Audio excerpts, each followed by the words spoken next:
कल आपके लिए स्कॉलरशिप टेस्ट है।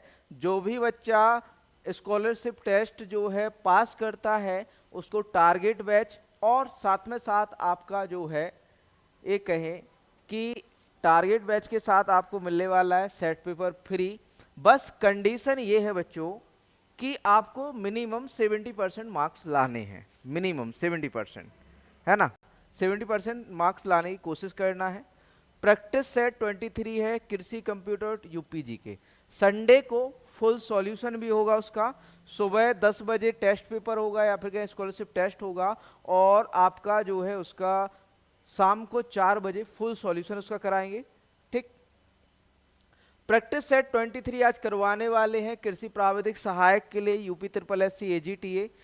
ठीक। नवीन परीक्षा पैटर्न पर आधारित तो प्रश्न इससे बाहर नहीं जाएंगे। कंप्यूटर, कृषि और यूपीजी। आज एक खास बात बच्चों ये है कि आज 5 ऑप्शन के साथ है ना। 5 ऑप्शन है, 5 ऑप्शन, तो बढ़िया से आंसर करिएगा। शुरू करने से पहले बता दें बच्चों आप लोगों के लिए टारगेट बैच जिसमें live class plus class notes मिलने वाले हैं। 50 डे टारगेट क्लासेस हैं। एग्रीकल्चर प्लस यूपीजी के कंप्यूटर सारा कुछ इसमें कवर करने वाले हैं। ऑफलाइन फी आपकी 1500 है और ऑनलाइन फीस आपकी कितनी है 500 रुपए। तो ऑफलाइन ऑनलाइन दोनों तरह से आप ज्वाइन कर सकते हैं इसको।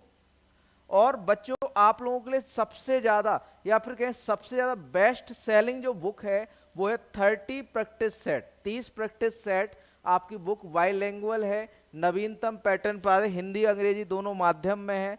5 विकल्प या 5 ऑप्शन के साथ है, हिंदी अंग्रेजी दोनों माध्यम में। इसलिए इसका प्राइस 499, क्योंकि बच्चों देखो जो लोग हिंदी में दे रहे हैं आपने देखा होगा 15 टेस्ट पेपर दे रहे हैं, 150-200 रुपए उसका प्राइस है ना। यहाँ पर हम 30 टेस्ट पेपर दे रहे हैं लेकिन हिंदी अंग्रेजी माध्यम के होने के कारण इस यहाँ पर पेजेस ज्यादा हैं, है ना। पेजेस ज्यादा होने के कारण इसका प्राइस जो है 499 है और साथ में साथ 120 रुपए तो हमारा डिलीवरी चार्ज आता है ना। इस वजह से इसका प्राइस जो है 499 है, वरना हमें कोई दिक्कत नहीं है। हम भी आपका जो है 150-200 में जो है बुक दे सकते हैं। हालांकि हम लॉन्च भी करने वाले कुछ दिनों में, ओनली हिंदी या ओनली इंग्लिश, दो में से एक लैंग्वेज, है ना।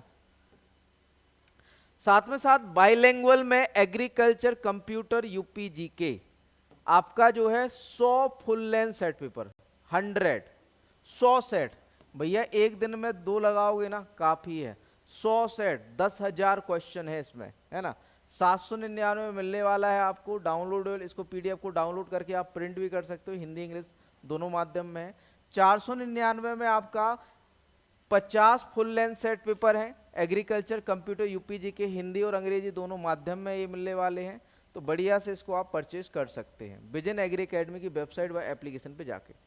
साथ में साथ mega test series 40 ultra level test, 50 sectional test, 50 topic test परीक्षा पैटर्न पर आधारित न्यू पैटर्न पर मध्यम से कठिन स्तर के प्रश्न हैं। 499 टेस्ट सीरीज रहने वाली है। यदि आप 2 महीने का खरीदते हो तो ये मात्र 199, 199 2 महीने का लेके चलते हो तो, है ना। आगे बात करें बच्चों आपका यूपीजी के स्पेशल आपका 99 में 3000 प्लस और 12,000 प्लस वस्तुनिष्ठ प्रश्न हल सहित आपके कृषि प्रश्न बैंक मिलने वाला है आपको एप्लीकेशन पर। और कंप्यूटर 99 में आपका जो ब्रह्मास्त्र 299, आपका मुख्य परीक्षा के लिए 50 प्रैक्टिस सेट जो कि 999 के हैं। ठीक। आपके कृषि कंप्यूटर यूपीजी के पीडीएफ नोट्स बंडल 499 में और 1500 में प्रिंटेड नोट्स। ये हमारे जो है एजीटीए के लिए जो है हमारा प्रयास रहा अब तक। ठीक है। और बाकी शुरू करते हैं आज के सेट पेपर को। जो भी बच्चे ये चीजें परचेज करना चाह रहे हैं, फ्री क्विज़ लगाना चाह रहे हैं, हमारी वेबसाइट है visionagriacademy.in, वहां पर जाके विजिट कर सकते हैं। पहला क्वेश्चन बच्चों, क्वेश्चन नंबर फर्स्ट है the air removal temperature in fruit and vegetable canning as. फलों और सब्जियों की डिब्बाबंदी में वायु निष्कासन तापमान है 70 से 72 डिग्री, 80 से 82, 90 से 92 या 100 से 102 डिग्री या नन ऑफ दीज इनमें से कोई नहीं। बताइए आंसर क्या होगा, ए बी सी या फिर डी। तो बच्चों जल्दी से आंसर कर दो। डिब्बाबंदी में पूछा गया है वायु निष्कासन तापमान, डिब्बाबंदी में वायु निष्कासन तापमान कितना होना चाहिए, ए बी सी या फिर डी, क्या होगा राइट आंसर। जल्दी से कर दो आंसर उत्तर।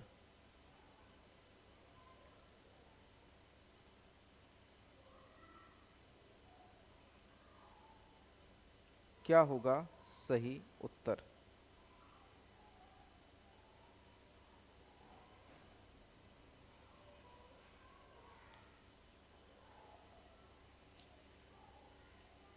बताइए जल्दी से, ए बी सी या फिर डी? राइट आंसर क्या हो जाता है? अभी तक किसी का आंसर नहीं आया है। तो बच्चों राइट आंसर की बात करें तो 100 से 102 डिग्री सी जो आपका डिब्बा बंदी में टेम्परेचर है फ्रूट एंड वेजिटेबल के लिए कैनिंग के लिए, वो 100 से 102 डिग्री सी चाहिए होता है। 100 से 102, ठीक, 100 से 102 degree. Option D right answer हो जाता है। अगला क्वेश्चन, क्वेश्चन नंबर सेकंड देखिए, विच of the following crop rotation increase the level of soil nutrition? निम्नलिखित में से कौन सा फसल चक्र मृदा पोषण के स्तर को बढ़ाता है? ज्वार व्हीट, पैडी व्हीट, या आपका बाजरा गेहूं, ग्राउंड एंड मूंगफली गेहूं, इनमें से कोई नहीं। तो बच्चों यहां देखो कि आपकी जो मूंगफली है, मूंगफली भी तो नाइट्रोजन स्थिरीकरण करती है ना, करती है ना। तो ग्राउंड एंड व्हीट, क्योंकि एक तरह से दलहनी फसल है ना, वैसे तो तिलहनी है, लेकिन इसका जो कुल है बॉटैनिकली है, वानस्पतिक रूप से दलहनी फसल है ना। आगे चलते हैं अगले क्वेश्चन की ओर। क्वेश्चन नंबर 3 देखो, stored grain can be saved from insect damage if the moisture limit in the grain as? भंडारित अनाज कीटों के नुकसान से बचाया जा सकता है यदि दाने में नमी सीमा हो 10% से कम, 10% से अधिक, 10% या 25%, या नन ऑफ दीज, या इनमें से कोई नहीं। बताइए राइट आंसर। आज क्या बात है बच्चों, आंसर नहीं कर रहे हो आप लोग, आंसर करो। तो बच्चों राइट आंसर की बात करें तो यहां पर लेस देन 10%, है ना। भंडारित अनाज कीटों के जो नुकसान से बचाया जा सकता है यदि दाने में नमी कितनी हो, 10% से कम हो। अगला क्वेश्चन, क्वेश्चन नंबर आपका 4 है, which city is the central insecticide laboratory located? केंद्रीय कीटनाशक प्रयोगशाला किस शहर में है? गुड़गांव में, फरीदाबाद, गाजियाबाद, कानपुर, या इनमें से कोई नहीं। तो सभी को पता है कहां पर है, आंसर कर दो। आपका जो है केंद्रीय कीटनाशक प्रयोगशाला किस शहर में स्थित है? तो बच्चों ये फरीदाबाद में है। कहां पर है? फरीदाबाद के अंदर है। कहां पर बच्चों? Faridabad. Next question, question number 5 है, An insect has the 3 body parts? एक कीट के शरीर में 3 अंग होते हैं, head, thorax, abdomen. Head, legs and thorax, head, thorax and wings, none of these. Sorry यहाँ पर डी और ई नन ऑफ दीज हो गया है। तो ये हेड, थोरैक्स एंड एब्डोमेन होता है ना। हेड, थोरैक्स एंड एब्डोमेन, ठीक। 3 भाग क्या होते हैं कीट में आपका? हेड, थोरैक्स, थोरैक्स में आपके विंग्स व आपके कहें पंख व पैर होते हैं थोरैक्सिक रीजन में। अगला क्वेश्चन देखो,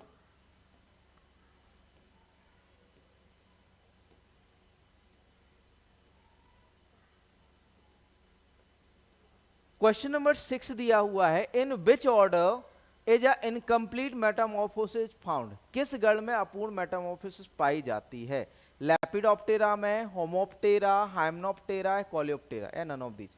किस में आपका मेटामॉर्फोसिस पाई जाती है? किस गण में मेटामॉर्फोसिस या फिर कहें काया पलट मेटामॉर्फोसिस पाई जाती है? कायांतर बताओ, मेटामॉर्फोसिस किस में पाई जाती है? तो जो राइट आंसर की बात करें तो होमोप्टेरा में। किसमें? होमोप्टेरा गण में मेटामॉर्फोसिस पाई जाती है। Next question, zero till seed drill is use for sowing? Zero till seed drill का उपयोग बुआई के लिए किया जाता है for sowing wheat and maize, wheat in maize wheat cropping system, मक्का गेहूं फसल पद्धति गेहूं बोने के लिए। For sowing wheat in green gram wheat cropping system, मूंग गेहूं फसल पद्धति में गेहूं बोने के लिए। For sowing wheat in paddy wheat cropping system, धान गेहूं पद्धति में गेहूं बोने के लिए। For sowing wheat in all the above cropping system.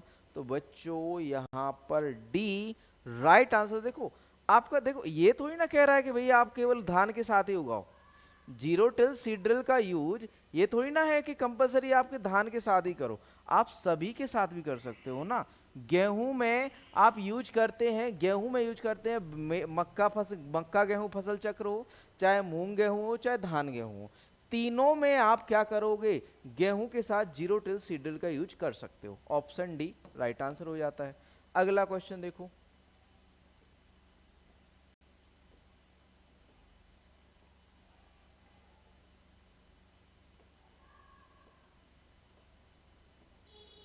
Question number 17, एक minute,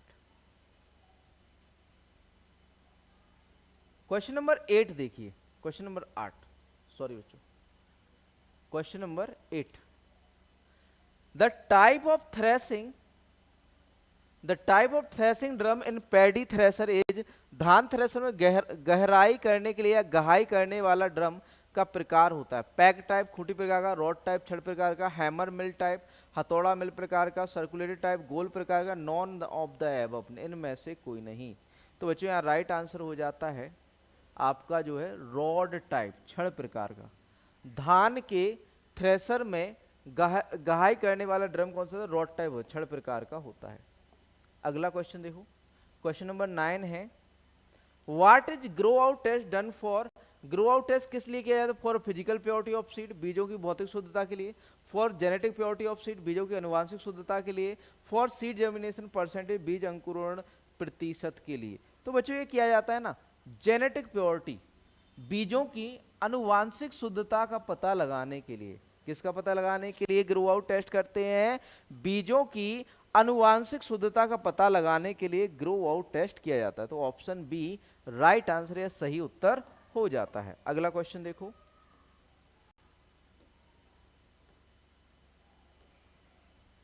question number 10, the most expensive seed category is, सर्वाधिक महंगी बीज श्रेणी है, फाउंडेशन, आधार, सर्टिफाइड, ट्रूथफुल या पेरेंट है जनक, नन ऑफ दीज।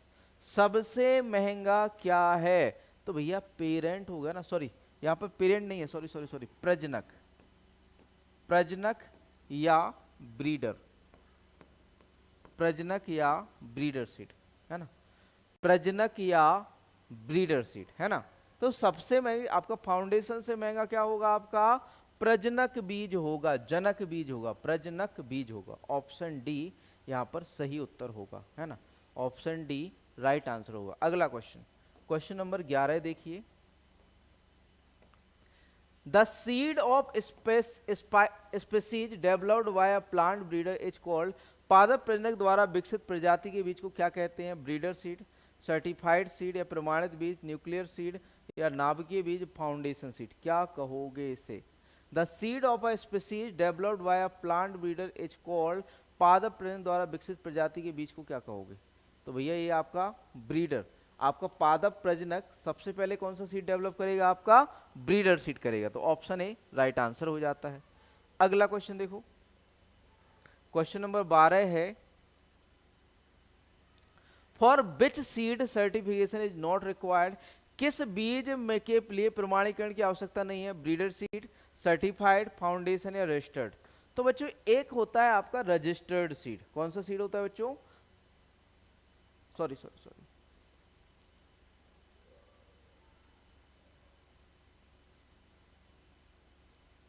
हाँ जी, देखिए आपका जो रजिस्टर्ड या पंजीकृत बीज होता है उसके लिए आपको ये कहें कि सर्टिफिकेट की जरूरत नहीं होती, लेकिन आपको प्रमाण या फिर कहें आपको लेवलिंग करनी होती है ना, तो वो रजिस्टर्ड या पंजीकृत बीज होता है, इसके लिए सर्टिफिकेट नहीं दिया जाता, बस लेवलिंग जरूरी होती है। ठीक, अगला क्वेश्चन देखो, the initial seed of an improved variety is known as, उन्नत किस्म के प्रारंभ बीज को के नाम से जाना जाता है, ब्रीडर, प्रजनक बीज, न्यूक्लियस सीड या फाउंडेशन या रजिस्टर्ड, क्या कहा जाता है, तो बच्चों उसे कहा जाता है आपका न्यूक्लियर, नाभिकीय बीज, है ना। एक उन्नत किस्म के प्रारंभिक बीज को क्या कहते हैं, न्यूक्लियर सीड या नाभिकीय बीज कहते हैं। अगला क्वेश्चन देखो, क्वेश्चन नंबर 14 है, type of germination in which is the cotyledon of the seed remain inside the soil, अंकुरण का वह प्रकार जिसमें बीज के बीज पत्र मिट्टी के अंदर ही रहते हैं। तो भैया सीधी सी बात है, बीज पत्र जब अंदर रह जाए, बीज पत्र जब ऊपर आए, बीज पत्र मतलब मिट्टी के ऊपर आए तो एपिजियल, और अंदर रह जाए तो क्या है बच्चों, हाइपोजियल। तो राइट आंसर क्या हो जाता है, हाइपोजियल। मतलब जब मृदा के अंदर बीज रह जाए तो वो हाइपोजेल अंकुरण होता है, जब मृदा से बाहर बीज आए वो एपीजेल अंकुरण होता है। आगे बढ़ते हैं अगले क्वेश्चन की ओर।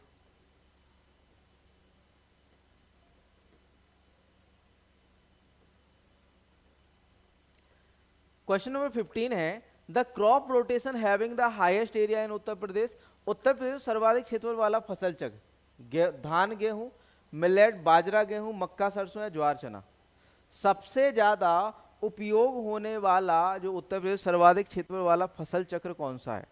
तो सीधी सी बात है, देखो भारत में अभी धान गेहूं है, उत्तर प्रदेश में भी गेहूं धान है।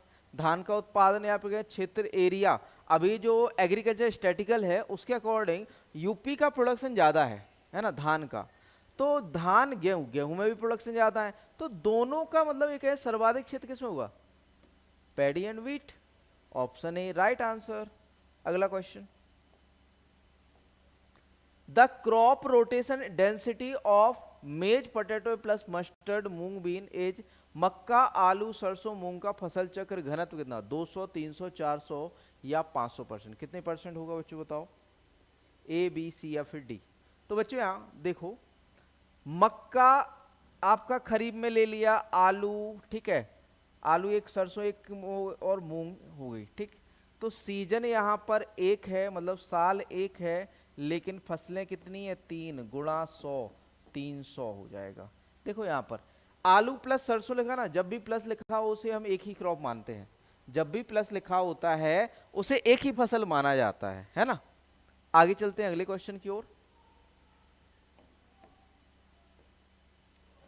For effective control of wilt pigeon pea should be grown as a co crop with. उकटा रोग के प्रभावी नियंत्रण के लिए अरहर को सह फसली खेती होनी चाहिए। मूंग के साथ, उर्द के साथ, मक्का के साथ या ज्वार के साथ? किसके साथ होनी चाहिए? किसके साथ होनी चाहिए बच्चों? तो ज्वार के साथ। किसके साथ होनी चाहिए सह फसली? आपका ज्वार के साथ सह फसली होनी चाहिए। उकठा रोग के प्रभावी नियंत्रण के लिए अरहर को सह फसली खेती होनी चाहिए किसके साथ? आपका सोरघम या ज्वार के साथ। अगला क्वेश्चन, क्वेश्चन नंबर 18, 18वां प्रश्न देखो। Acid is used for preparing jelly. The fruit rich in both chlorophyll and pectin is। Jelly बनाने में अम्ल का उपयोग किया जाता है। क्लोरोफिल और पेक्टिन दोनों से भरपूर फल कौन सा है? आपका अमरूद, लोक्वाट, करौंदा या जामुन या नन ऑफ दीज, इनमें से कोई नहीं। तो भैया जेली बनाने के लिए तो एक ही फ्रूट यूज होता है, कौन सा भैया? अमरूद, ग्वावा, है ना। तो ऑप्शन ए राइट आंसर हो जाता है, ग्वावा, है ना। नेक्स्ट क्वेश्चन, क्वेश्चन नंबर 19 है। To preserve jelly we add. Jelly को सुरक्षित रखने के लिए उसमें मिलाते हैं शुगर को, चीनी को, नमक सॉल्ट को, पोटेशियम मेटाबाइसल्फाइड या सोडियम बेंजोएट को। जेली को सुरक्षित रखने के लिए क्या मिलाओगे आप? तो भैया शुगर मिलाते हैं। जेली में क्या होता है? आपका शुगर होता है, और इसमें हम क्या मिलाते हैं? आपका शुगर ही हम इसमें मिलाएंगे।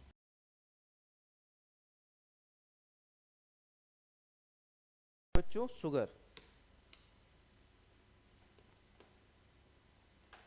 ठीक है। यहां पर ऑप्शन ए राइट आंसर या सही।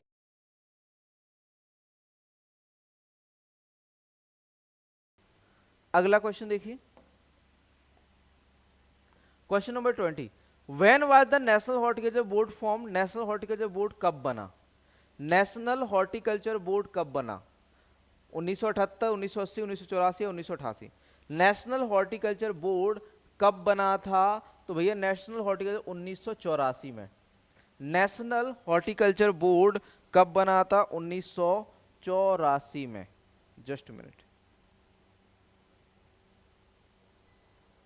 जस्ट में रुकिएगा बच्चों।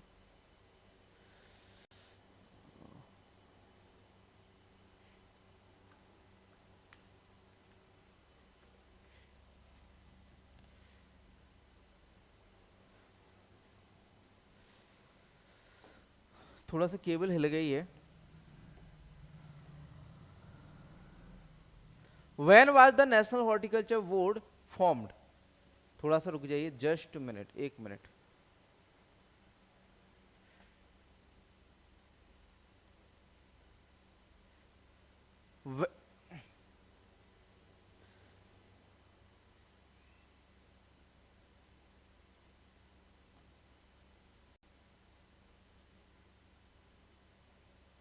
देखिएगा, when was the national horticulture board form, national horticulture board कब बना? तो ये कब बना था?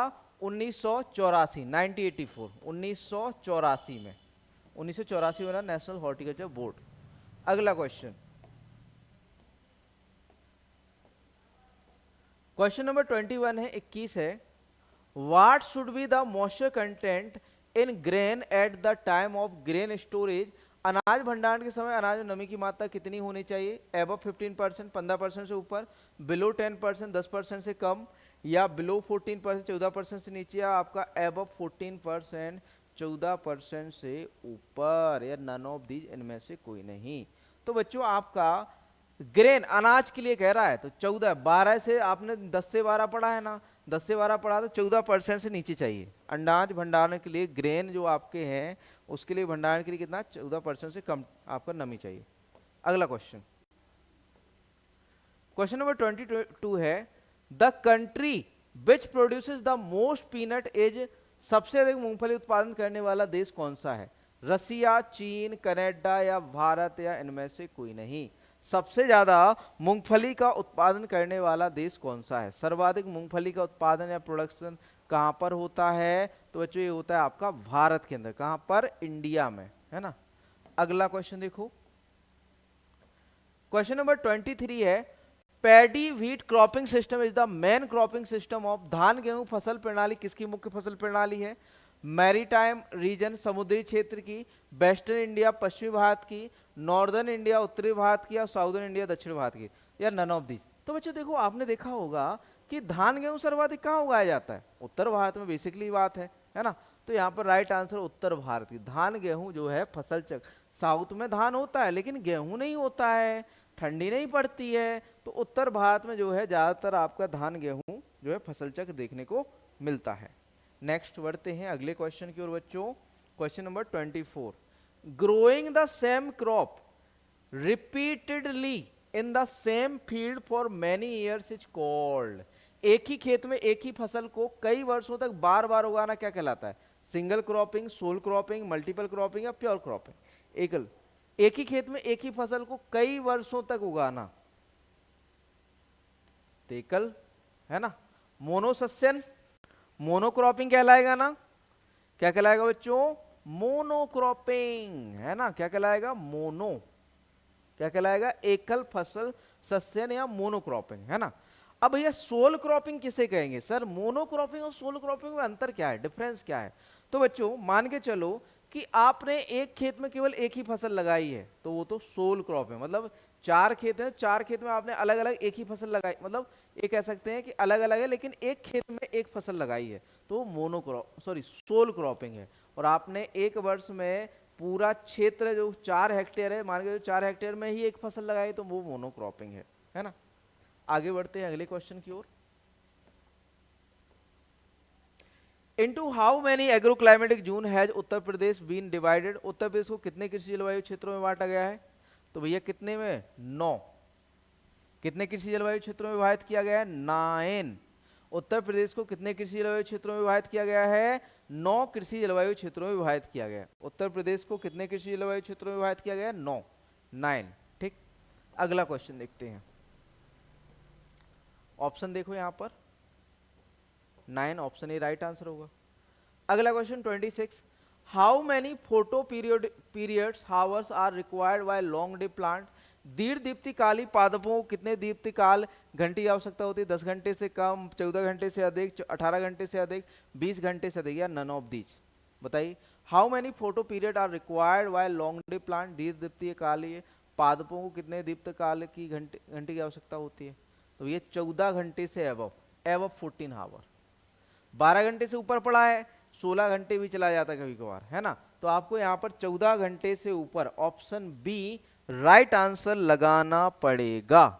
अगला क्वेश्चन देखो 27, question number 27, the process of glycolysis take place only? Glycolysis की प्रक्रिया केवल होती है in the presence of oxygen, oxygen की उपस्थिति में, in the absence of oxygen, oxygen की अनुपस्थिति में, in the presence of CO2 की उपस्थिति, CO2 की उपस्थिति में, बूथ ए एंड बी दोनों, ए और बी दोनों, या नन ऑफ दीज? बताइए राइट आंसर क्या होगा यहाँ पर। तो यहाँ पर राइट बात करें राइट आंसर की, तो भैया ग्लाइकोलाइसिस की जो प्रक्रिया होती है ये CO2 की उपस्थिति में होती है। किसकी उपस्थिति में बच्चों? CO2 की उपस्थिति में। ग्लाइकोलाइसिस की प्रक्रिया किसकी उपस्थिति में होती है? CO2 की उपस्थिति में।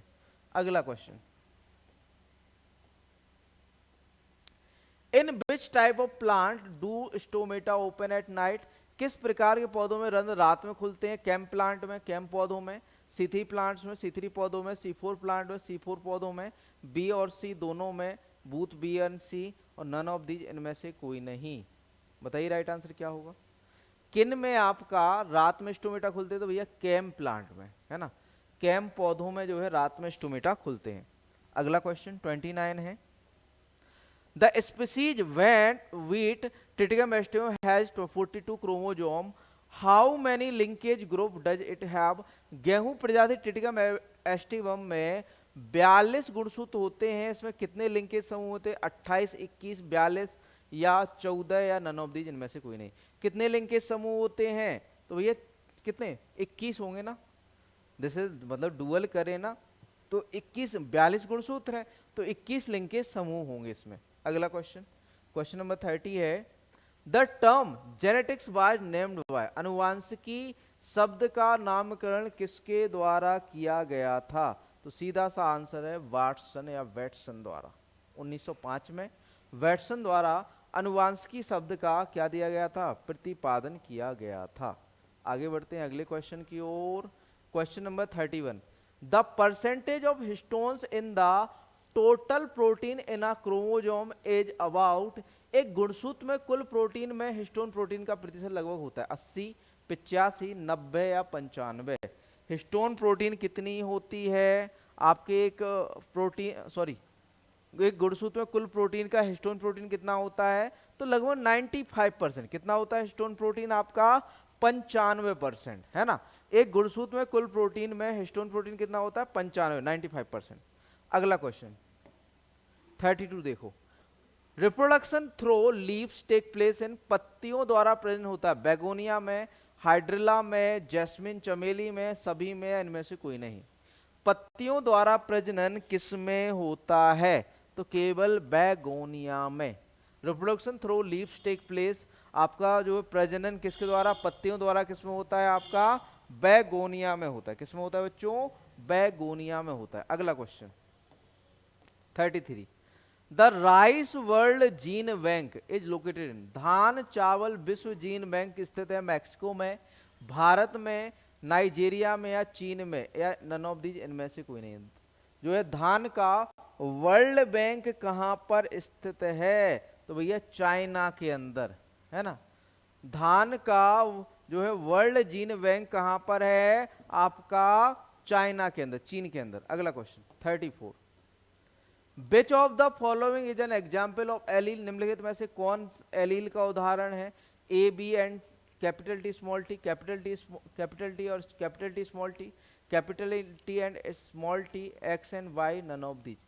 एलील का उदाहरण कौन सा है? तो बच्चों एलील का उदाहरण यहाँ पर है आपका capital T and small T. ये क्या है आपके?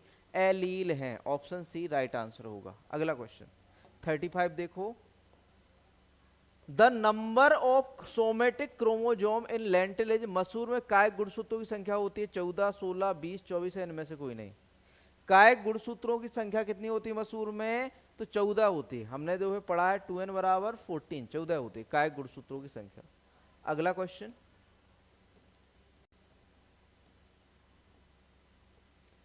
क्वेश्चन नंबर 36, 36वां प्रश्न है, When was single use plastic banned in India ship?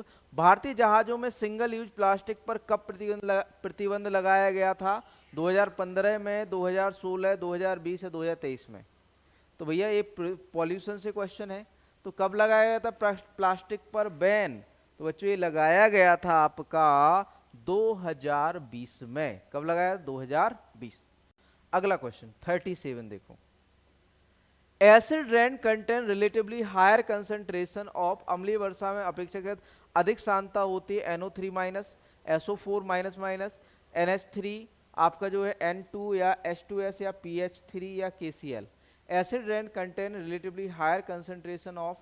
सबसे ज्यादा क्या होता है एसिड रेन में, तो आपका होता है NO3 minus and SO4 minus minus, है ना, ये ज्यादातर होता है सल्फर और नाइट्रस ऑक्साइड, सल्फर। अगला question, When did the integrated watershed development programme start in India? भारत में एकीकृत वाटरशेड विकास कार्यक्रम कब शुरू हुआ? 2005-6 में, 2007-8, 2009-10 या 2003-4 में, या none of these?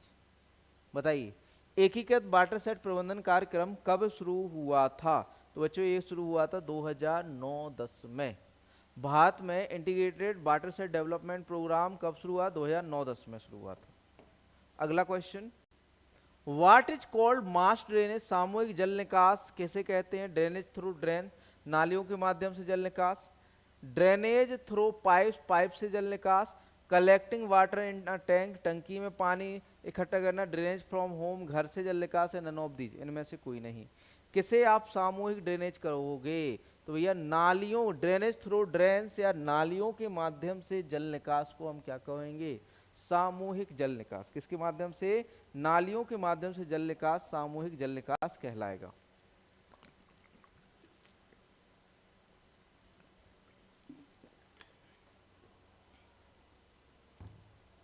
Next question देखिए, hydraulic conductivity of soil is proportional to, मृदा की जलीय चालकता समानुपाती होती है रेडियस ऑफ कैपिलरी पोर्स, किसके रंध्र के? अर्धव्यास के। कैपिलरी पोरोसिटी किसका? रंध्रता के, या टोटल पोरोसिटी पूर्ण रंध्रता के।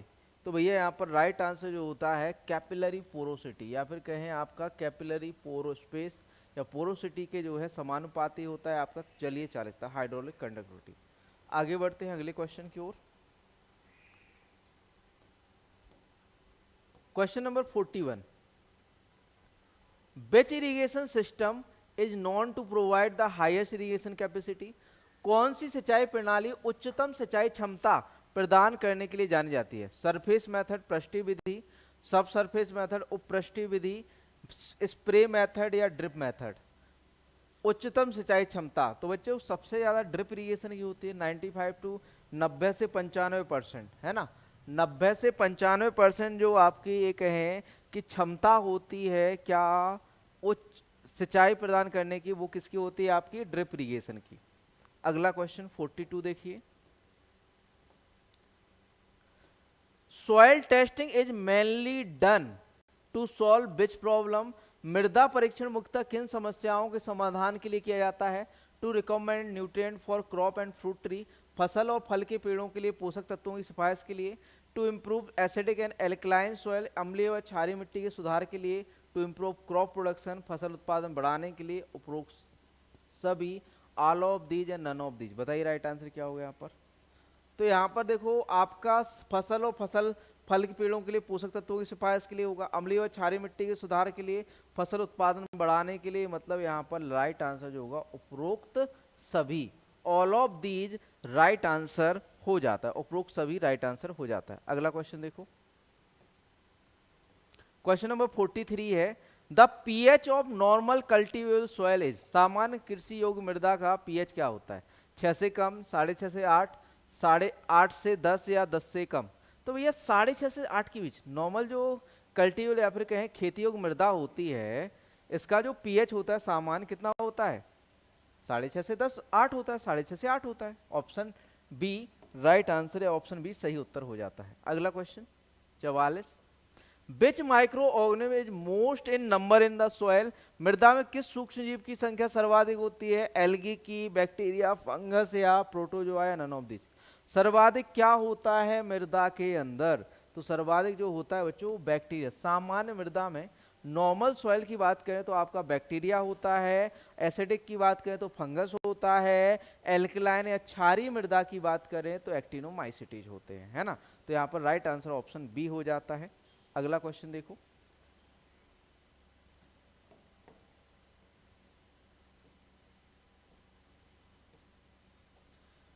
क्वेश्चन नंबर 45 है, it can displace green manure, यह हरी खाद को विस्थापित कर सकता है।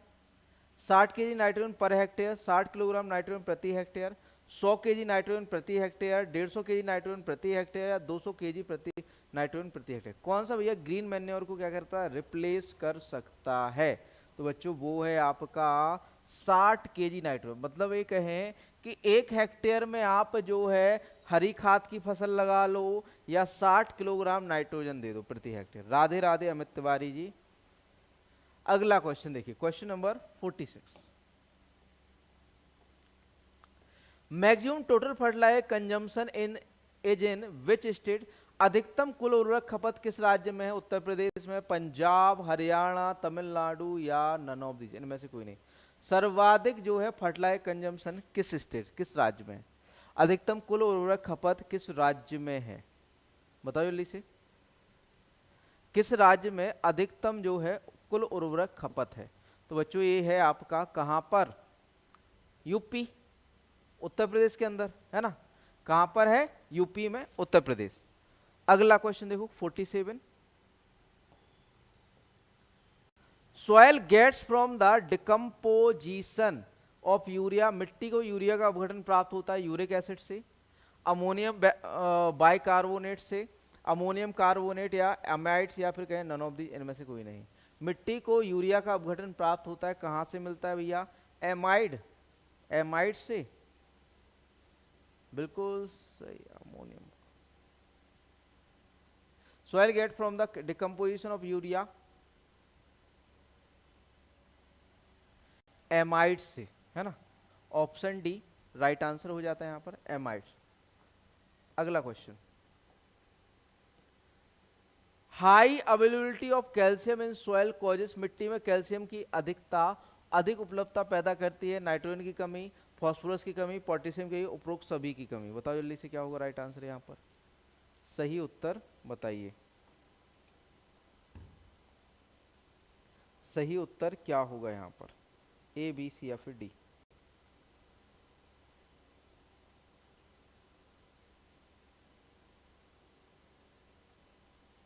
ए, बी, सी या फिर डी, राइट आंसर क्या होगा?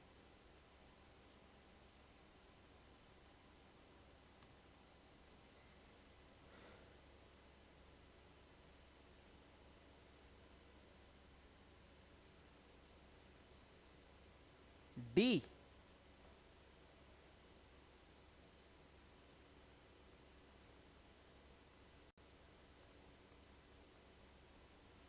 Just minute,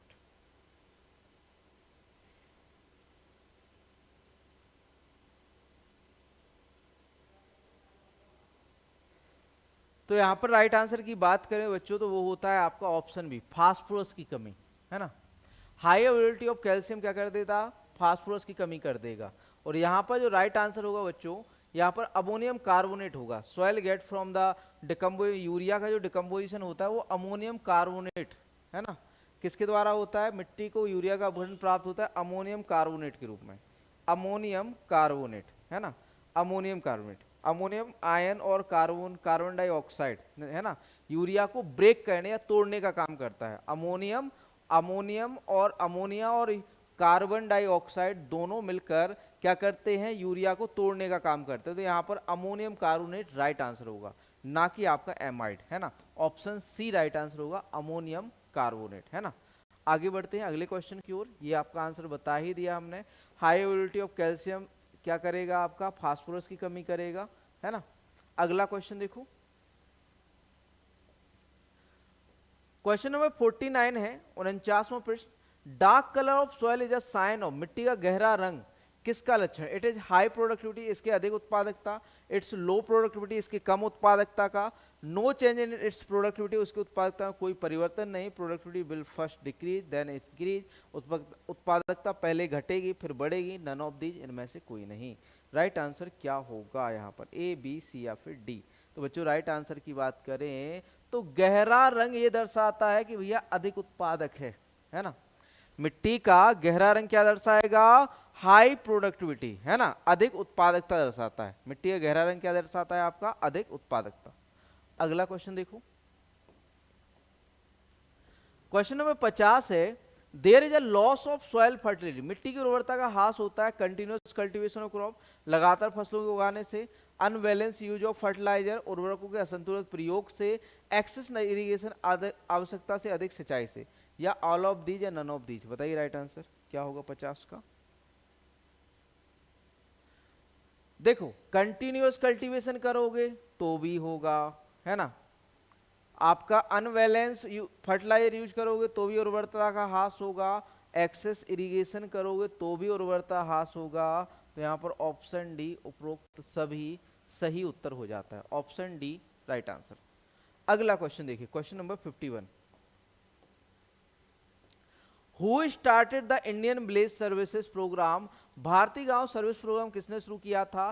government of India, Bharat सरकार ने 1947, विनोबा भावे 1947, BWH विश्व 1948, Spencer Hatch 1928, none of the investor.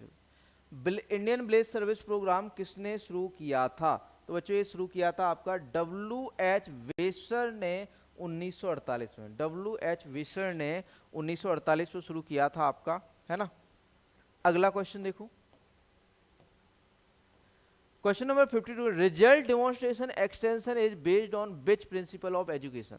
परिणाम प्रदर्शन प्रसार शिक्षा किस सिद्धांत पर है? सी एंड बिलीव, देखो और विश्वास करो, करके सीखो, learning by doing, learning by doing. तो भैया आपका जो रिजल्ट परिणाम प्रदर्शन है ये लर्निंग बाय डूइंग के कॉन्सेप्ट पर चलता है, या फिर कहें करके सीखो तभी तो परिणाम मिलेगा, करके सीखो, रिजल्ट कर लर्निंग बाय डूइंग।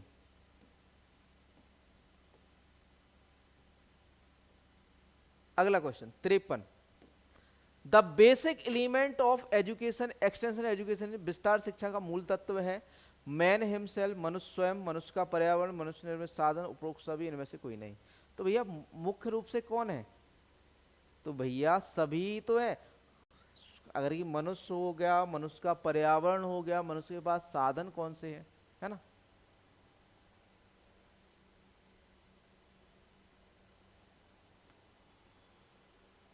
अगला क्वेश्चन,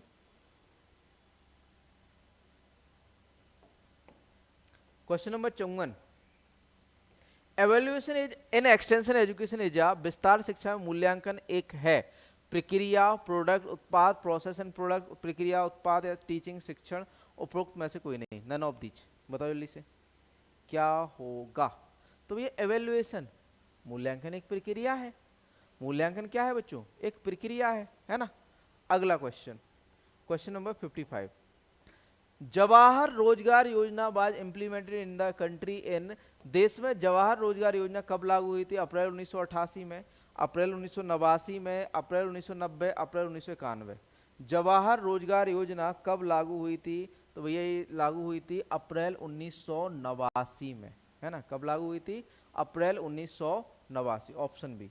अगला क्वेश्चन देखिए 56। what is not included in the agriculture related economics reform by the Uttar Pradesh government? Uttar Pradesh सरकार द्वारा कृषि संबंधी आर्थिक सुधारों में क्या शामिल नहीं है? Removal of ban on giving new private tubewell connection, नए निजी नलकूप कनेक्शन देने पर प्रतिबंध हटाना, प्रतिबंध हटाना। ठीक, ये रिफॉर्म है, ये नहीं मतलब ये कहें कि इसमें पूछा गया है कौन सा इंक्लूड नहीं है, ये इंक्लूड है, ये सही है, ऑप्शन ए सही है। ऑप्शन बी देखो, इम्प्लीमेंटेशन ऑफ प्रधानमंत्री किसान सम्मान निधि योजना, प्रधानमंत्री किसान सम्मान निधि योजना का क्रियान्वयन, भैया ये भी हो रहा है। इम्प्लीमेंटेशन ऑफ प्रधानमंत्री किसान मानधन योजना, ये भी हो रहा है। लॉन्च ऑफ मुख्यमंत्री युवा स्वरोजगार योजना, भैया ये नहीं किया इनने, मुख्यमंत्री युवा स्वरोजगार योजना नहीं की, है ना। तो ऑप्शन डी राइट आंसर हो जाता है, मतलब गलत शामिल नहीं है। अगला question, in which city is the national agriculture science museum located? राष्ट्रीय कृषि विज्ञान संग्रहालय किस शहर में स्थित है?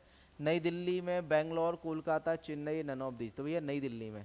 राष्ट्रीय कृषि विज्ञान संग्रहालय कहाँ पर है आपका? न्यू दिल्ली के अंदर है। कहाँ पर है? न्यू दिल्ली के अंदर।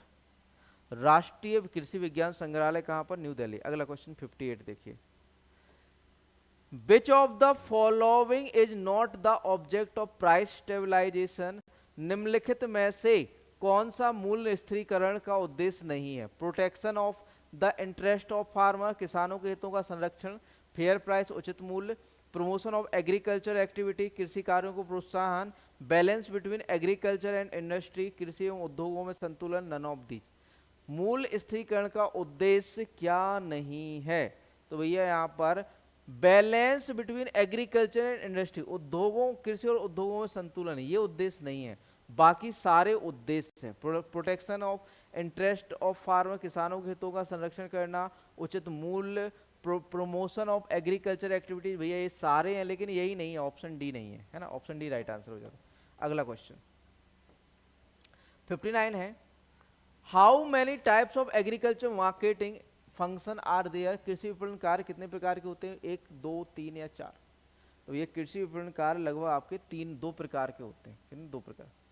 Agriculture economics is a branch of economic under which, कृषि अर्थशास्त्र की एक शाखा है जिसके अंतर्गत आती है, जिसके अंतर्गत क्या आता है आपका बच्चों? Option A, problem of agriculture business and are study, कृषि व्यवसाय की समस्याओं का अध्ययन, solution are found to maximise the welfare of people related to agriculture, कृषि से संबंधित लोगों के कल्याण को अधिकतम करने के लिए समाधान ढूंढें, टीचिंग पीपल और टू डू एग्रीकल्चर, लोगों को कृषि करना सिखाना। तो ये यहाँ पर राइट आंसर जो होगा वो हो जाता है ऑप्शन सी, केवल एक और 2 सही है। हम क्या करेंगे? पढ़ाने का काम तो भैया एक्सटेंशन कर रहा है, तो एग्रीकल्चर इकोनॉमिक्स क्या करेगा आपका? प्रॉब्लम एग्रीकल्चर बिजनेस से related, solution are found to maximise welfare, मतलब कि कहें कृषि से संबंधित लोगों के कल्याण के अधिकतम करने के समाधान ढूंढे जाएंगे, है ना। अगला question 61, a breed of goat which is famous as a Jersey among goat, बकरी की एक नस्ल जो बकरियों में जर्सी के नाम से आए थे, न्यूबियन, सानेन, अंगोरा या एल्फाइन, किसे जर्सी कहा जाता है? बकरियों की किस नस्ल को जर्सी के नाम से जाना जाता है? भैया न्यूबियन को। न्यूबियन को बकरियों की जर्सी कहा जाता है। एंग्लो न्यूबियन को आपका जो है बकरियों की जर्सी। अगला क्वेश्चन, क्वेश्चन नंबर 62 है, how many year does a सीप रिमेन फर्टाइल, भेड़ कितने वर्ष तक प्रजनन योग्य रहती है? 10 वर्ष, 7 वर्ष, 5 या 12 वर्ष? कितने वर्ष तक रहती है फर्टाइल? इस क्वेश्चन का आंसर करो आप लोग, जब तक मैं आपको एक चीज बता दूं बच्चों कि प्रत्येक संडे को एक स्पेशल चीज होने वाली है, एक सेट पेपर हम सेट करने वाले हैं डेली का, मतलब ये सेट पेपर भी हम ही ने सेट किए हैं, लेकिन जो आपका प्रत्येक सैटरडे को एक सेट पेपर हम सेट करेंगे जो कि आपका स्पेशल सेट पेपर होगा, जिसमें कथन निष्कर्ष वाले क्वेश्चन होंगे, साथ में साथ मिलान वाले क्वेश्चन होंगे, साथ में साथ आपका जो है स्टेटमेंट या फिर कहें आपके जो है कथन वाले क्वेश्चन होंगे, कथन वाले क्वेश्चन, ठीक, ये चीजें होंगी। वो पूरा सेट सैटरडे को लगेगा। जैसे मान के चलो हमने सीड रेट मिलान में दे दी, तो पूरी फसलों की सीड रेट, मतलब एक क्लास में करीबन 4 घंटे की क्लास रहेगी, और 4 घंटे की क्लास में आप लोगों को करीबन एक कहें 100 क्वेश्चन से 1000 क्वेश्चन में बनवा के जाऊंगा, 100 क्वेश्चन से 1000 क्वेश्चन में बनवा के जाऊंगा। लेकिन ये संडे को क्लास होगी, इस संडे अगर कि मैं बना पाता हूं तो मैं करवाऊंगा, लेकिन नेक्स्ट संडे से पक्का कराऊंगा। तो इस संडे तो मैं करवाने वाला हूं, मैं देखता हूं इस संडे अगर कि बन पाती है क्लास तो मैं करा दूंगा, अगर ये नहीं बन पाता है तो मैं नेक्स्ट संडे को कराऊंगा इसे, है ना। तो यहाँ पर प्रजनन योग्य रहती है, कितने वर्षों तक रहती है बच्चों? तो ये आपके 7 वर्षों तक। कितने वर्षों तक? 7 वर्षों तक। ऑप्शन बी राइट आंसर होगा। अगला question 63 the average percentage of fat in got milk is, बकरी के दूध में वसा का औसत प्रतिशत होता है 2 से 6%, 4 से 5 या 5.4 है, 4 से 5 या 5 से 9। फैट कितना होता है भैया दूध, बकरी के दूध में?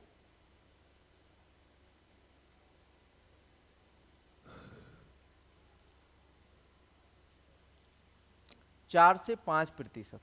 ये 5.5 से 6 होगा, ये सॉरी 5 से 6 होगा।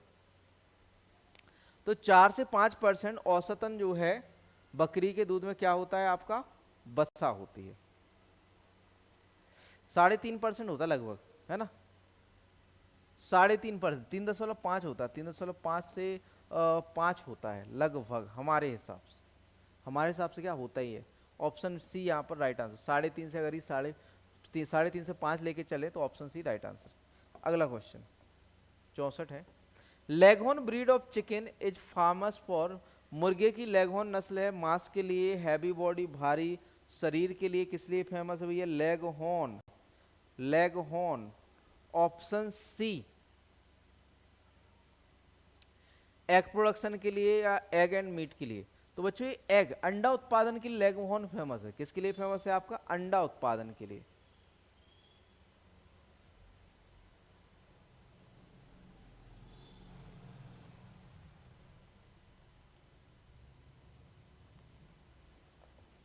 हम अभी हाल आपका डाउट क्लियर कर दे रहे हैं बच्चों, कोई दिक्कत नहीं है ना।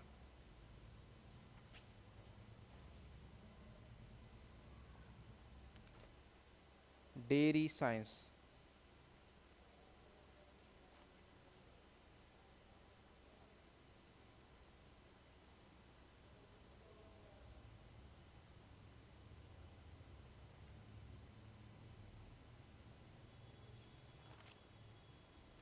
तीन दशमलव पांच होता है ना, 3.5 होता फैट, 3.5 होगा। तो अगर कि 2 से 6 लगे, 2 से 6 भी नहीं होगा ना, तो यहाँ पर हमें 4 काउंट करना पड़ेगा, 4 से 5 काउंट करना पड़ेगा। मतलब ये कहें कि आपका जो है इसे 3.5 से 4.5 काउंट कर सकते हैं हम, है ना। 3.5 होता है वैसे एवरेज।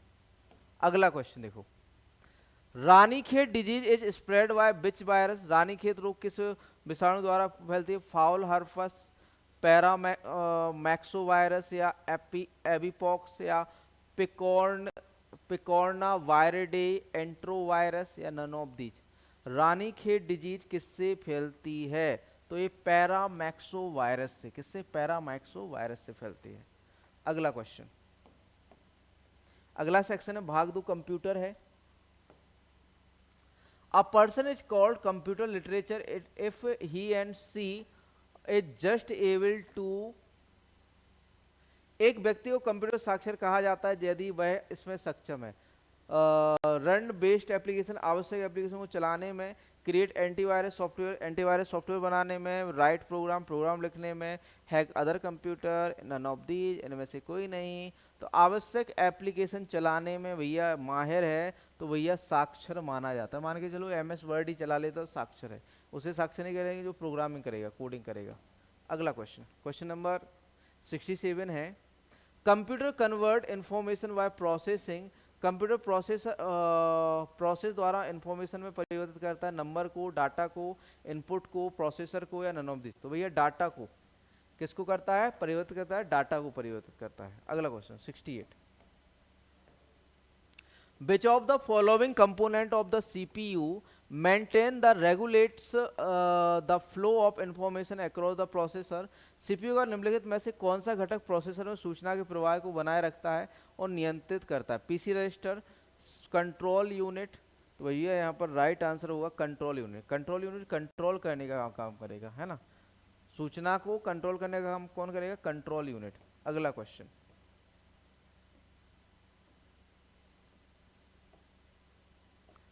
क्वेश्चन नंबर 69 है, the integrated circuit connected to every major part of a computer is called as. Computer के प्रत्येक प्रमुख भाग से जुड़े एक एक सर्किट को कहा जाता है? Motherboard, CPU, ROM, monitor, none of this. क्या कहोगे? तो भैया उसे हम कहेंगे मदरबोर्ड। कंप्यूटर के प्रत्येक प्रमुख भाग से जुड़े एकीकृत सर्किट को क्या कहते हैं? इंटीग्रेटेड सर्किट को क्या कहते हैं? आपका मदरबोर्ड। अगला question 70, the first computer made available for commercial use was. व्यवसायिक उपयोग के लिए उपलब्ध कराया गया पहला कंप्यूटर था मैनिएक, एनिएक, यूनिवैक, एडवैक, या नन ऑफ दीज। व्यवसायिक उपयोग के लिए कौन सा कंप्यूटर था? तो भैया यूनिवैक। यूनिवैक पहला कंप्यूटर था जो व्यवसायिक उपयोग के लिए प्रयोग कराया गया था, उपलब्ध कराया गया था। अगला question 71, the IC chip of computer are usually made of. Computer के IC चिप सामान्यतः बने होते हैं लेड के, क्रोमियम के, सिलिकॉन के, गोल्ड के, नन ऑफ दीज। तो ज़्यादातर ये सिलिकॉन के बने होते हैं। इंटीग्रेटेड जो सर्किट होता है या IC चिप होती है ये किसकी बनी होती है? आपकी सिलिकॉन की बनी होती है। नेक्स्ट क्वेश्चन 72 है, which of the following is not a portable device. निम्नलिखित में से कौन सा पोर्टेबल डिवाइस नहीं है? आईपैड, लैपटॉप, थंब ड्राइव्स, या desktop computer, none of these. तो बच्चों ऐसे कंप्यूटर जो एक जगह से दूसरी जगह ले जा सकते हो वो पोर्टेबल होंगे, और पोर्टेबल यहाँ पर डेस्कटॉप कंप्यूटर नहीं है क्योंकि उसे एक जगह से दूसरी जगह आप हाथ में नहीं ले सकते, है ना, हाथ में नहीं ले सकते, तो ये पोर्टेबल नहीं है। अगला question which of the following is not an input device, निम्नलिखित में से कौन सा इनपुट डिवाइस नहीं है? Mouse, light pen, keyboard, video. तो भैया वीडियो नहीं है, वीडियो इनपुट डिवाइस नहीं है, ये आउटपुट डिवाइस है। अगला क्वेश्चन, क्वेश्चन नंबर 74 है, which of the following memory should update many items पर सेकेंड, निम्नलिखित में से कौन सी मेमोरी को प्रति सेकंड कई मदों को नवीनीकृत करना चाहिए? ईपी रोम, स्टैटिक रैम, रोम या डायनेमिक रैम या नन ऑफ दीज? बताइए राइट आंसर क्या होगा। तो यहाँ पर राइट आंसर जो हो जाता है वो है आपका डायनेमिक रैम, है ना। प्रति सेकंड कई मदों को नवीनीकृत करना किसका काम है? डायनेमिक रैम का। अगला question 75, which technology is used in a computer disk compact disk, compact disk में कौन सी तकनीक का प्रयोग किया जाता है? कॉम्पैक्ट डिस्क में कौन सी तकनीक का प्रयोग किया जाता है? इलेक्ट्रिकल, विद्युतीय, लेजर, इलेक्ट्रोमैग्नेटिक या एरोनॉटिकल या नन ऑफ दीज? कौन सी तकनीक, कॉम्पैक्ट डिस्क में कौन सी तकनीक का यूज किया जाता है? तो आपका लेजर का। किसका? लेजर का यूज किया जाता है। अगला question, question number 76, select the unit minimum memory size, न्यूनतम मेमोरी आकार की इकाई का चयन कीजिए, केबी, एमबी, जीबी या टीबी। तो भैया यहाँ पर न्यूनतम तो क्या है आपका? 76 में बात करें तो न्यूनतम क्या है आपका? तो मिनिमम आपका वाइट में होता है, बी में होता है, वाइट, है ना। किलोवाइट नहीं होता है, एमबी मेगावाइट नहीं होता है। तो मिनिमम किस में होता है आपका? वाइट में होता है। तो यहाँ पर right answer none of these होगा। न्यूनतम मेमोरी यूनिट क्या है आपकी? मेमोरी न्यूनतम मेमोरी आकार की इकाई का चयन कौन सी है आपकी? वाइट होगा, किलोवाइट नहीं। नन ऑफ दीज है byte, byte byte byte byte, none of these है ना, वाइट होगा, वाइट। अच्छे से आंसर करो, नन ऑफ दीज होगा। एमबी थोड़ी ना होता है, मिनिमम एमबी से कम होता है केबी, केबी से कम होता है आपका किलोवाइट से कम होता है वाइट, है ना। अगला question 77, which of the following is not a function of an operating system, निम्नलिखित में से कौन सा ऑपरेटिंग सिस्टम का नहीं? सिक्योरिटी सुरक्षा, मेमोरी मैनेजमेंट या फाइल मैनेजमेंट या कंट्रोल ओवर यूजर परफॉर्मेंस, उपयोगकर्ता के प्रदर्शन पर नियंत्रण या नन ऑफ दीज इनमें से कोई नहीं। तो भैया कंट्रोल ओवर यूजर परफॉर्मेंस, उपयोगकर्ता के प्रदर्शन पर नियंत्रण करना, ये भैया काम नहीं है किसका? आपका ऑपरेटिंग सिस्टम का। अगला क्वेश्चन 78, 78वां प्रश्न है, what is meant by booting the system, system को बूट करने से क्या तात्पर्य है? Loading the operating system, operating system को लोड करना, डिसमिसिंग द कंप्यूटर, कंप्यूटर को बंद करना, running an application program called booting, booting नामक एप्लीकेशन प्रोग्राम चलाना, physical kicking the computer, computer को भौतिक रूप से किक करना, नन ऑफ दीज इनमें से कोई नहीं। तो भैया बूटिंग का अर्थ होता है कि loading the operating system, operating system को लोड करना, है ना, ऑपरेटिंग सिस्टम में सुधार करना या लोड करना। अगला क्वेश्चन,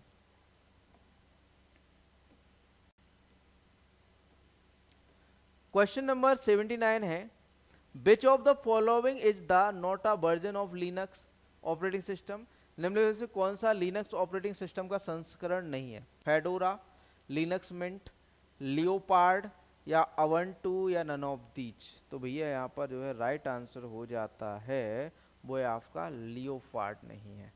क्वेश्चन नंबर 80, आज थोड़ा सा नेटवर्क के क्वेश्चन नहीं थे। A computer program that makes using a computer easier as, एक कंप्यूटर प्रोग्राम जो कंप्यूटर का उपयोग आसान बनाता है वह क्या है आपका? Utility software. कौन से software? Utility software. Next question, next part है आपका उत्तर प्रदेश, यमुना एक्सप्रेस वे है नोएडा से ग्रेटर नोएडा तक, ग्रेटर नोएडा से आगरा तक या लखनऊ से आगरा तक, आगरा से प्रयागराज तक, इनमें से कोई नहीं। तो ये Yamuna express way greater Noida से आगरा तक है। यमुना एक्सप्रेस वे कहां से है? ग्रेटर नोएडा से आगरा तक। अगला क्वेश्चन, उत्तर प्रदेश में पाए जाने वाले प्रमुख खनिज तांबा एवं graphite, limestone, dolomite, rock phosphate, dolomite, granite, उपयुक्त में से कोई नहीं। उत्तर प्रदेश में पाए जाने वाले प्रमुख खनिज कौन से हैं? तो बच्चों वो है आपके लाइमस्टोन, डोलोमाइट। जो आपके प्रमुख खनिज है जो कि उत्तर प्रदेश में पाए जाते हैं वो है आपके लाइमस्टोन और डोलोमाइट। अगला क्वेश्चन 83वां, भारत में नलकूप एवं कूप से सिंचित अधिकतम क्षेत्र वाला राज्य कौन सा है? नलकूप से उत्तर प्रदेश, मध्य प्रदेश, आंध्र प्रदेश या पंजाब? तो भैया सबसे ज्यादा जो यूपी में सिंचाई होती है किससे होती है? नलकूप से होती है ना। तो यहाँ पर राइट आंसर क्या हो जाता है? यूपी, उत्तर प्रदेश। अगला क्वेश्चन 84वां है, भारत के राज्यों में उत्तर प्रदेश किस उत्पाद का सबसे बड़ा उत्पादक है? किसका उत्पादक, मतलब ये कहें सर्वाधिक उत्पादन होता है भारत में? फूलों का, गेहूं का, आलू का, गन्ने का? तो भैया यहां पर एक कहें भारत के राज्यों में उत्तर प्रदेश किस उत्पाद का सबसे बड़ा उत्पादक है? तो देखो बच्चों, एक तो गेहूं का भी है, आलू का भी है, गन्ने का भी है ना, तीनों का है। तो यहाँ पर फूलों का नहीं है। तो यहाँ पर जो क्वेश्चन होना चाहिए था, किसका उत्पादक नहीं है, सॉरी थोड़ा सा टाइपिंग मिस्टेक है, अधिकतम उत्पादक नहीं है, सबसे बड़ा उत्पादक सॉरी नहीं है। भारत में के राज्यों में उत्तर प्रदेश किस उत्पाद का सबसे बड़ा उत्पादक नहीं है? सॉरी सॉरी सॉरी, नहीं है बोला है ना, नहीं है। तो नहीं किसका है? फूलों का नहीं है। गेहूं का है, आलू का, गन्ने का है, लेकिन फूलों का उत्पादन नहीं करता है। अगला क्वेश्चन 85 है, उत्तर प्रदेश के किस जिले में देश के प्रथम पुलिस संग्रहालय की स्थापना की गई? प्रयागराज, आगरा, गाजियाबाद, लखनऊ या इनमें से कोई नहीं? प्रथम पुलिस संग्रहालय कहाँ बनाया गया? तो बच्चों ये बनाया गया गाजियाबाद में। कहाँ पर? गाजियाबाद में स्थापना की गई। अगला क्वेश्चन है, उत्तर प्रदेश केंद्रीय विश्वविद्यालय की संख्या कितनी है? 5, 6, 4, 3 या इनमें से कोई नहीं? केंद्रीय विश्वविद्यालय कितने हैं? तो 6 केंद्रीय विश्वविद्यालय हैं। उत्तर प्रदेश में कितने केंद्रीय विश्वविद्यालय हैं? 6 केंद्रीय विश्वविद्यालय हैं। अगला क्वेश्चन 87 है, मध्यकाल में उत्तर प्रदेश के किस जनपद को शिक्षा का केंद्र होने के कारण सिराज ए हिंद कहा जाता है? सहारनपुर, शाहजहांपुर, जौनपुर, लखनऊ, इनमें से कोई नहीं? मध्यकाल में उत्तर प्रदेश के किस जनपद को शिक्षा का केंद्र होने के कारण सिराज ए हिंद के रूप में जाना जाता है? तो भैया वो है आपका जौनपुर। जौनपुर को सिराज ए हिंद के रूप में जाना जाता है। अगला क्वेश्चन, उत्तर मध्य रेलवे का मुख्यालय है इलाहाबाद, आगरा, लखनऊ, वाराणसी? तो सबको पता है कहां पर है उत्तर मध्य रेलवे का मुख्यालय? इलाहाबाद में।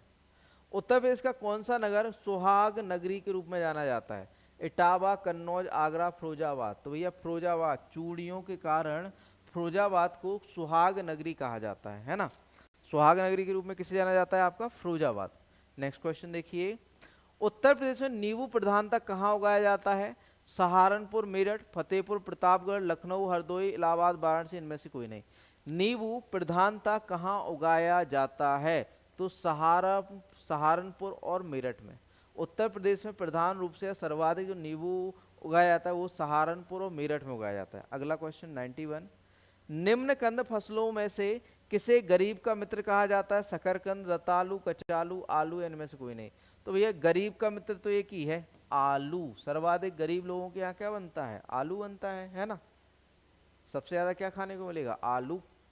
राष्ट्रीय राजमार्ग विकास परियोजना के उत्तर, दक्षिण तथा पूर्व पश्चिम गलियारे मिलते हैं कानपुर में, झांसी में, लखनऊ में, वाराणसी, इनमें से कोई नहीं?